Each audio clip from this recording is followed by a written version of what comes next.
할 수 있어. 지금 시작하는 거야. 아름다운 사람들과 함께. 내일의 꿈, 나만의 꿈, 뷰티스쿨 아름다운 사람들. 네, 안녕하세요. 아름다운 사람들 뷰티 아카데미 스타일리스트 총괄 원장 이주름입니다. 저희 어드맨 센터에서 오늘 처음으로 실시간 교육 방송을 하게 됐는데요. 여러분들 많은 관심 부탁드립니다.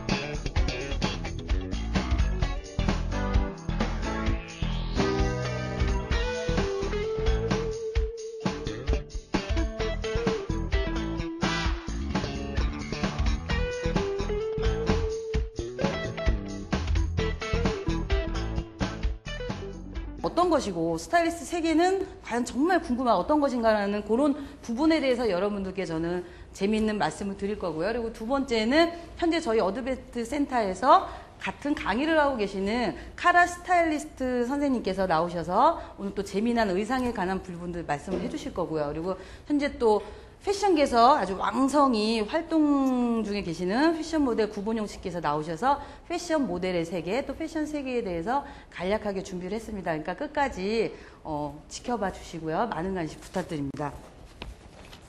저도 맨날 이렇게 학생들 보면서 얘기하다가 이렇게 실시간 하니까 굉장히 떨리고 좀 머리가 이렇게 막막한데요. 그냥 여러분들 재밌게 평상시에 듣는 것처럼 아주 기분 좋게 그냥 들어주셨으면 좋겠어요. 자, 저희 스타일리스트라고 여러분들이 보통 생각을 하시기에는 예전에 뭐 TV보나 뭐 이렇게 보면은 뭐 코디 언니, 코디라고 굉장히 많이 익숙하게 들으셨죠? 근데 그 스타일리스트에 대해서 정확하게 사람들이 이렇게 언지하고 있거나 알고 있는 분들이 많지는 않아요. 그래서 저는 그 부분에 대해서 여러분들께 먼저 간략하게 말씀을 드릴게요. 자, 스타일리스트란 어떤 직업이냐? 어떤 직업인 것 같으세요? 어떤 직업인 것 같으세요? 예. 예, 스타일리스트란 보통들 흔히 말하는 그냥 스타일링 해주고 굉장히 단순하게 코디네이션이나 뭐 데코레이션 해주는 그런 개념으로 생각하는데 상당히 포괄적이고 전문 분야입니다. 그래서 예전에는 그냥 뭐 코디라는 개념, 협찬의 개념이었는데 정확히 어원부터 말씀드리자면은 뭐 패션 계통에서 스타일링을 담당하는 일을 패션 스타일링 또는 스페셜리스트라고 불렀는데 이게 나중에는 컬러리스트라는 직업, 그 다음에 코디네이터라는 직업, 그 다음에 MD라는 머청다이징 여러 가지 복합된 일들을 다양하게 한 명 한 명씩 부르기 너무 힘드니까 전문적으로 디테일하게 스타일링을 맡기는 사람을 하나 만들자, 새로운 분야를 만들자 해서 생긴 직업이 새로운 분야가 스타일리스트를 할 수 있겠어요. 그래서 스타일리스트는 보통들 흔히들 생각하면은 뭐 헤어 디자이너가 더 높은 거예요, 뭐 메이크업하고 뭐 어떤 연관이 있어요 라고 얘기를 하는데 정확히 아주 쉽게 생각을 하자면은 그냥 외모 매니저라고 생각하면 돼요. 머리에서 발끝까지. 이를테면은 한 명의 컨셉이 연예인이 있어요. 연예인이 있으면은 메이크업 가가지고 메이크업 선생님한테 상담하고, 헤어 가면은 헤어 선생님한테 또 상담하고, 패션 쪽으로는 디자이너한테 가서 상담하고, 굉장히 세 번을 겪어야 되잖아요. 그랬는데 스타일리스트는 그 모든 전체적인 거를 회의를 한 끝에 스타일링을 전체적으로 다 잡고서 가가지고 얘기를 하는 거죠. 컨셉은 이런 컨셉입니다. 그러니까 머리는 이렇게 해주시고, 헤어는 이렇게 해주시고요. 그 다음에 메이크업은 이렇게 해주시고, 패션은 이렇게 해서 저희는 토탈 이번에 이런 스타일로 나가니까 준비를 해주시고 스타일링을 해주십시오 라고 해서 총괄적인 지휘의 역할을 말하는 거거든요. 근데 보통들 얘기를 이렇게 들어보거나 스타일리스트가 뭔 것 같아요 라고 얘기하면은 그냥 막연하게 그냥 옷, 패션 이렇게 얘기하는데 그거는 패션 디자이너나 또는 분야별로 헤어를 잘하면은 헤어 디자이너고요. 메이크업을 잘하면은 메이크업 아티스트잖아요. 근데 그 전체적인 총괄 부분을 역할을 지휘를 담당하는 게 패션 스타일리스트 또는 뭐 방송 쪽에 관련된 거는 방송 스타일리스트라고 할 수가 있겠어요. 자, 그래서 예전에는 80년대부터 제가 간략하게 말씀드리자면 예전 80년도 때에는 그냥 스타일리스트라는 개념이 없었고 그냥 코디라는 개념이었어요. 그래서 코디라는 개념이 그냥 단순하게 의상을 협찬해다 주고 조금 빌려다 주고 하는 컨셉이었고 그게 전문 직업이 아니었기 때문에 뭐 매니저나 아니면은 그 담당하는 그냥 그 같은 사무실에 일하는 사람들이 옷을 갖다 주고 이런 개념이었는데 야 우리도 의상하는 사람 좀 있었으면 좋겠다 해서 조금씩 협찬도 좀 갖다 주고 어디서 옷 좀 빌려다 주고 이런 컨셉으로 시작해서 전혀 그냥 주먹구구 체계로 시작했던 게 80년대 시대고 이제 90년대부터 굉장히 활성화라기보다는 그런 코디네이터라는 이름이 생기기 시작하면서 부터 이제 협찬 개념, 제작 개념식으로 해가지고 전문 분야로 시작된 시대가 이제 90년대. 여러분들 서태지와 아이들 아시죠? 서태지와 아이들 뭐 그 시대 때부터 시작해서 의상이 제작이 되고 협찬이 되고 그런 개념으로 시작하게 된 이제 계기라고 할 수 있고요. 지금 2000년대에 있어서는 뭐 굉장히 크게 활발히 움직이고 있죠. 여러분들 보시면은 뭐 온스타일이나 동아TV 같은데 또 타 프로 보면은 패션에 관련된 굉장히 많은 프로들이 나오고 있잖아요. 그런 부분에 있어서 2010년도부터는 여러분들이 지금 방송 활동 중으로 너무너무 열심히 하고 계시는 뭐 유명한 분들이 있을 거예요. 그래서 굉장한 전문 분야 그리고 세분화된 분야라고 아주 인정받는 직업이 지금 되고 있다고 생각하시면 되겠죠. 그리고 이제 여러분들께서 이렇게 근데 헷갈려하는 게 있어요. 그럼 패션 스타일리스트는 뭐고 방송 스타일리스트는 뭐냐라고 말씀을 해주시는데 그 분야도 굉장히 차이가 많이 있거든요. 어떤 부분이 있냐면은 패션 스타일리스트 잡지 CF 여기에는 저희가 보통 교과서적인 의미를 말하는데 패션 스타일리스트는 흔히 말하는 지면 쪽을 말씀드릴 수가 있어요. 잡지 또는 CF, 뭐 에디터 그런 거 있죠. 그래서 지면적으로 보여줄 수 있고 패션 쪽으로 스타일링만 가능하게 보여드릴 수 있는 게 브랜드 마케팅을 위한 여기 뭐 스타일 홍보라고 말을 했는데 패션 스타일리스트는 잡지, CF, 화보 지면적인 부분을 많이 활동을 하는 친구들이고요.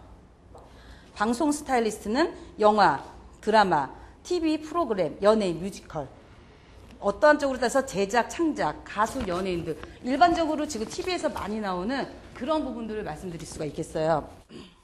루팡 제작을 하신 스타일리스트 최희선 선생님께서 잠시 후에 의상을 이쁘게 세팅해서 나오실 거니까요. 잠시만 기다려주세요.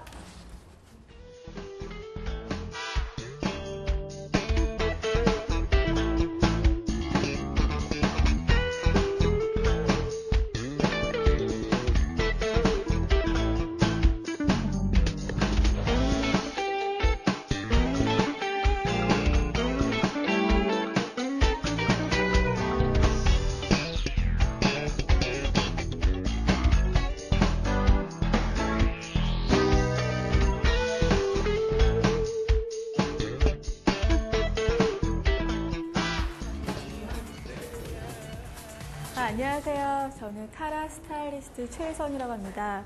여러분들 만나 뵙게 돼서 너무너무 반가워요. 저도 이렇게 실시간 방송은 처음이라서 좀 긴장되고 그런데 제가 실수하더라도 여러분들 예쁘게 좀 봐줬으면 돼요. 알았죠? 그래서 제가 말씀드리고 싶은 거는 저 얼마 전까지 그 활동했던 그 카라의 루팡 의상에 대해서 말씀드리려고 하는데요. 그 여러 분야의 그 패션 스타일리스트 분들이 계시지만 그 중에서 약간 저처럼 가수 쪽 하는 분들은 이렇게 무대 의상을 꼭 제작을 해야 돼요. 그래서 그 가수가 부르게 되는 노래와 또 거기에 맞는 안무를 바탕으로 컨셉을 잡아서 방송할 때 쭉 이렇게 무대 의상을 만들게 되는데요. 이번에 제가 그 스타일링한 루팡 그 컨셉 의상이 솔직히 그 전에는 그 카라 아이들이 이미지가 되게 약간 밝고 되게 귀엽고 좀 그런 이미지였잖아요. 그런 이미지를 탈피해서 이번에는 좀 더 아직 나이가 어리긴 하지만 좀 더 좀 성숙되고 좀 여성스러운 이미지를 부각시키기 위해서 무대 의상을 좀 컬러 톤을 약간 무채색 계열로 좀 어둡게 제작을 했는데요. 어쨌든 이번에 이 의상을 만들고 나서 주위에서는 애들이 많이 예뻐졌다는 얘기도 하고 그리고 좀 좀 성숙됐다는 그런 얘기도 좀 나오긴 하는데 어때요, 여러분들? 멋있어요. 잘하신 것 같습니다. 그래서 제가 오늘 여러분들께 말씀드리고 싶은 내용은 저처럼 그 가수 쪽 스타일리스트 하시는 분들은 이렇게 무대 의상을 만들게 되는데요. 그 무대 의상을 만드는 과정에 대해서 어느 정도 말씀드리고요. 그리고 지금 뒤에 보이는 이 의상 같은 경우에는 실제로 카라 멤버들이 입었던 의상들이에요. 그래서 그 디테일적인 부분과 거기에 맞는 패브릭과 그다음에 뭐 컬러들을 바탕으로 해서 여러분께 더 꼼꼼히 보여드리려고 합니다. 그 가수 무대 의상을 하기 위해서는 첫 번째로 여러분들이 하게 되면 이제 디자인을 해야 돼요. 디자인을 하려면 솔직히 제가 유명한 디자이너도 아니고, 그쵸? 물론 그쪽 하시는 분들도 그렇겠지만, 그러기 위해서는 그 기존에 있던 그런 잡지나 그런 컬렉션지 이런 거를 많이 보면서 제 눈을 좀 업그레이드 시켜야 되고, 그다음에 거기 나온 그 디자인을 토대로 제가 좀 더 창조적인 디자인을 해서 무대 의상을 만들게 되는데요. 그러기 위해서는 아무래도 평상시에 그 잡지와 그런 거를 많이 옆에 두고 접하면은 어느 순간 나도 모르게 그 디자인이 살짝 100%는 아니지만 내게 되는 그런 경우가 많더라고요. 그래서 가장 중요한 거는 그 컨셉에 맞는 무대 의상을 만들기 위해서 그 컨셉을 쭉 잡고, 그 다음에 또 두 번째는 이제 그 디자인이 나오면 원단을 사야 되잖아요. 그래서 그 원단 구입을 잘 해서 무대 의상을 만든 다음에 맨 마지막 세 번째는 저희 그 가수 쪽 스타일링은 그냥 무대 의상 나온 걸로 끝나는 게 아니라 맨 마지막에는 꼼꼼한 수작업이 필요해요.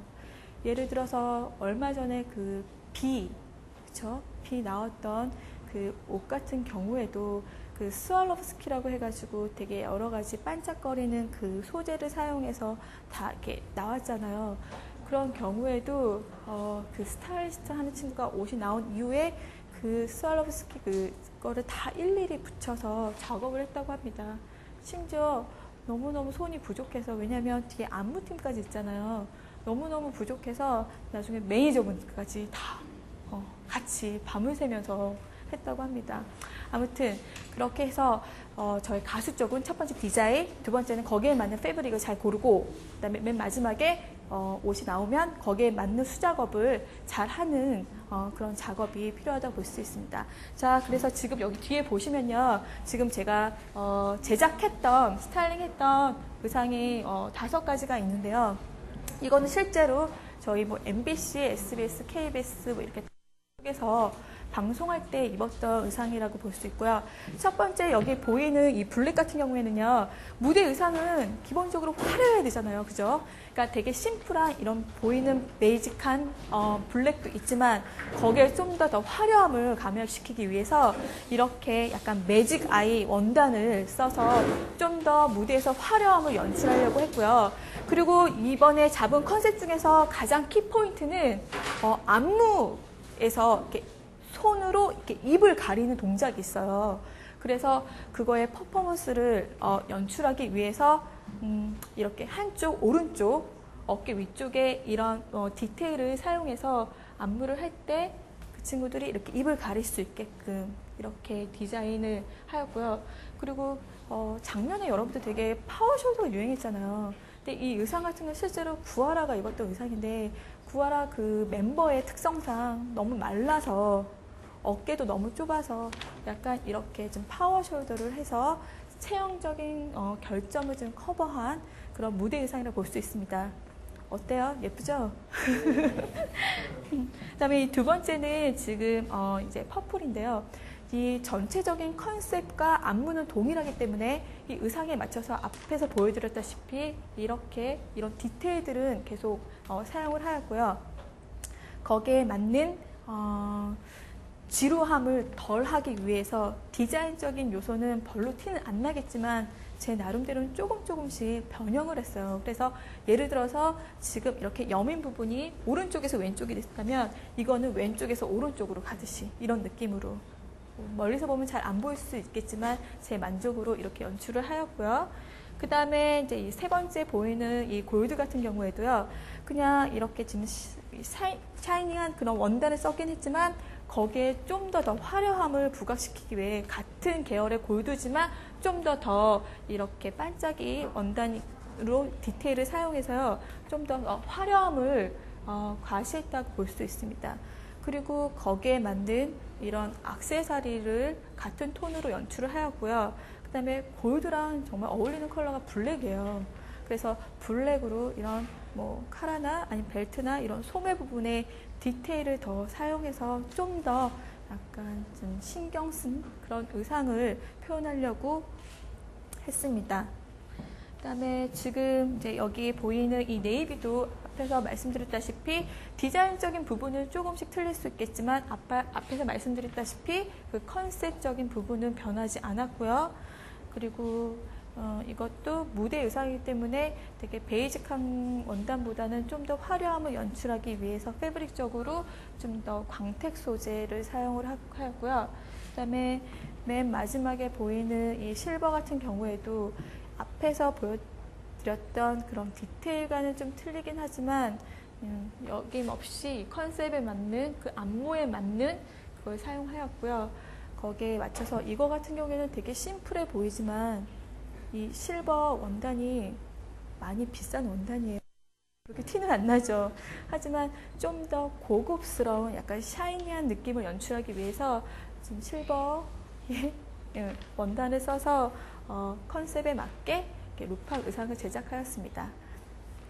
그래서 지금 이렇게 보여드렸다시피 제가 지금 현재 카라 스타일리스트로 활동하고 있어서 이렇게 카라 멤버들이 입었던 의상을 가지고 왔고요. 그 다음에는 지금 현재 활동하고 계시는 그 모델 구본영 씨를 소개시켜 드리겠습니다.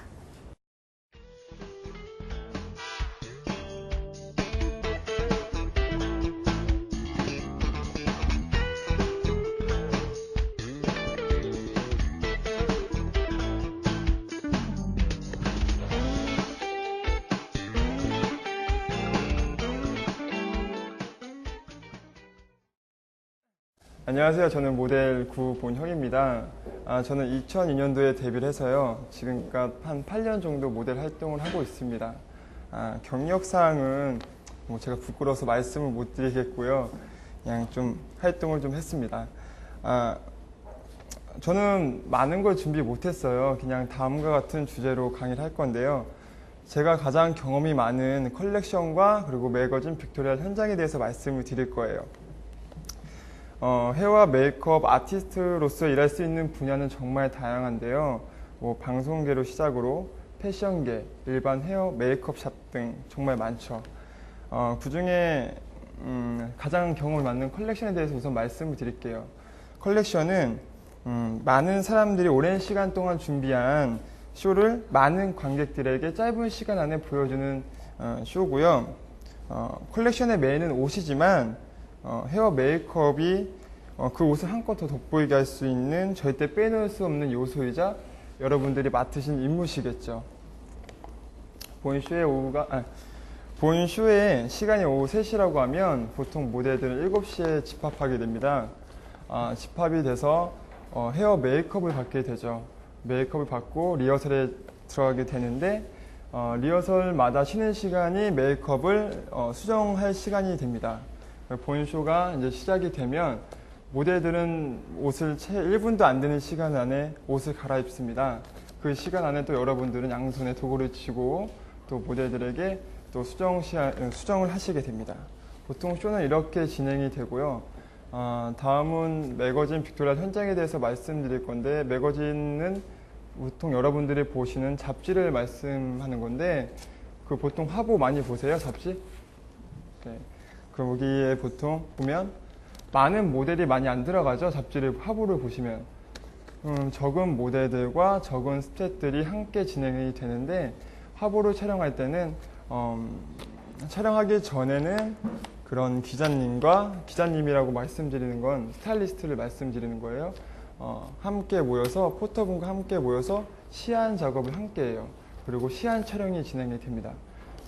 화보는 여러분들이 알다시피 많은 걸 필요로 없어요. 그러니까 근데 문제는 뭐냐면 조그만 점 하나라도 그 화보는 NG가 되는 거예요. 이 점 하나라도. 그러기 때문에 화보는 되게 오랜 시간이 걸리고 여러분들이 보시기에는 그냥 아무것도 아닌 것처럼 보이긴 하지만 저희가 촬영할 때는 상당히 힘들고 기자님들 뿐만 아니라 뭐 포터분들 함께 작업이 호흡이 잘 맞아야지 좋은 화보가 나오게 됩니다. 다음은 제가 모델 입장에서 겪었던 경험담을 짧게 말씀해 드릴 건데요. 혹시 손대식 실장님이라고 아시는 분 있으세요? 대답이 없으셔서. 그분과 함께 육가 화보를 같이 촬영한 게 있었어요. 뭐 제가 시스템 업무 육가 화보를 같이 촬영하는데 보통 유명하신 분들은 어시분들에게 많이 맡기시거든요. 보통 본인이 잘 안 하세요. 근데 그날 저도 처음 뵙고 저도 많이 긴장을 해서 화보를 같이 찍는데 뭐 일일이 작은 점 하나까지 실장님이 직접 하시는 거예요. 어시를 절대 시키지 않으시고 그때 저는 느꼈죠. 정말 왜 이 사람이 유명한 사람이구나 라고 느낀 게 작은 뭐 점 하나도 다시 체크하시고 뭐 눈썹도 일일이 다 미시면서 혼자 그런 애꿎은 일을 다 혼자 하시면서 정말로 이 사람이 정말 프로페셔널 하시구나. 그래서 이 사람이 유명하구나. 근데 정말 메이크업 정말 잘하세요. 훌륭하게. 제가 인정하는 사람 중에 하나인데 그 사람을 제가 형이라고 부르긴 하지만 제가 나중에 뭐 한번 다시 태어난다면 메이크업을 한번 해보고 싶은 뭐 그 정도의 충동을 느낄 정도 그 사람은 정말 잘했기 때문에 제가 정말 존경하는 사람입니다. 그 반대로 제가 컬렉션 아시나요? 예, 컬렉션을 나갔는데 그날의 컨셉은 남자가 자고 일어났을 때 그런 내추럴한 느낌을 표현하는 쇼였어요. 근데 그 메이크업 하시는 분들이 오셨는데 되게 좀 신인분들이 오셨는데 아무리 내추럴하고 이런 시안이 내려오고 이런 것도 다 좋은데 그 모델마다 각기 다른 페이스를 가진 사람들이 다 틀리잖아요. 얼굴 피부톤이 틀리고. 근데 그거를 다 웬만큼 커버를 한 다음에 기본에 충실했었어야 했는데 그거를 다 무시한 채 기본에만 너무 충실하신 거예요. 여드름 만약에 이 사람 얼굴이 되게 빨간데 그걸 커버 안 하고 내추럴한 느낌을 하면은 사진을 찍었을 때 얼굴이 빨갛게 나와요. 그러니까 그분들은 당연히 시안이 내려오니까 저는 이렇게 했습니다 라고 말씀을 하지만 보통의 그것도 노하우라고 저는 생각을 해요. 제가 이렇게 했을 때 이 사람은 이렇게 빨갛게 안 나오겠구나. 이 사람은 이렇게 했는데 이렇게 되는구나. 여러분들도 경험이 조금씩 쌓이다 보면 그런 노하우가 생기고 제가 하여튼 그때 되게 많이 불만을 느꼈었는데 항상 그 모델이나 연예인이나 방송을 하셨을 때 보면 그 사람의 문제점이 과연 무엇인가 그거를 확실하게 캐치를 하신 다음에 하시는 게 가장 좋을 것 같아요. 마지막으로 제가 당부의 말씀을 좀 드리고 이제 끝낼 건데요. 별로 재미없었죠. 제가 원래 준비한 게 있는데 제가 너무 그냥 주저리 떠든 것 같아서 제가 당부의 말씀이 그냥 첫 번째, 현장에 처음 나오신 분들은 많이 떠시는데 메이크업 해주시는 분이 떠시면 저희 받는 입장 모델이나 연예인이나 보시면 상대 같이 떨어요. 그러니까 자신감을 갖고 당당하게 해주셨으면 좋겠고요. 두 번째로는 보통 시안보다 많이 과하게 좀 진하게 진행이 되는 경우가 많아요. 시안은 내려왔는데 떨리고 좀 그러다 보니까 이게 좀 여기가 안 맞네 하면서 여기가 이렇게 더 칠하다 보니까 너무 두꺼운 거예요. 그러다 보면은 메이크업이 항상 뜨게 되죠. 그러면 모델들에게 자신감을 되게 감소시키는 거예요. 그러니까 여러분들도 그런 거에 대해서 주의해 주시고요. 마지막으로 여러분들 흡연 하시는 분들도 있고 안 하시는 분들도 있겠지만 꼭 하실 때 청결은 꼭 지켜주셨으면 좋겠어요. 메이크업 받는 사람으로서 피부는 저희는 생명이기 때문에 여러분들에게 그런 거를 좀 청결해 주셔서 모델들에게 좀 감사하는 입장으로서 서로 그랬으면 좋겠습니다. 여기까지였습니다. 감사합니다. 여러분들 조금 도움 되셨어요? 예, 저희도 되게 보람 있는 시간이었고요. 다음 시간에는 저희가 준비한 부분들이 사실 많았는데 좀 더 전문적이고 이렇게 세분화된 내용으로 해서 여러분과 다시 한번 만나보도록 하겠습니다. 네, 저도 여러분들 만나 뵙게 돼서 너무 반갑고요. 다음 시간에는 좀 더 알찬 수업 내용을 가지고 여러분 찾아뵙겠습니다. 감사합니다. 시간이 너무 짧았는데요. 다음에 또 이런 기회가 있다면 좀 이제 옷 어떻게 입는 방법이나 좀 이런 거를 좀 알려드리겠습니다. 감사합니다. 이젠 내 길을 찾았어 뭐든지 할 수 있어 지금 시작하는 거야 아름다운 사람들과 함께 내일의 꿈, 나만의 꿈, 뷰티스쿨 아름다운 사람들.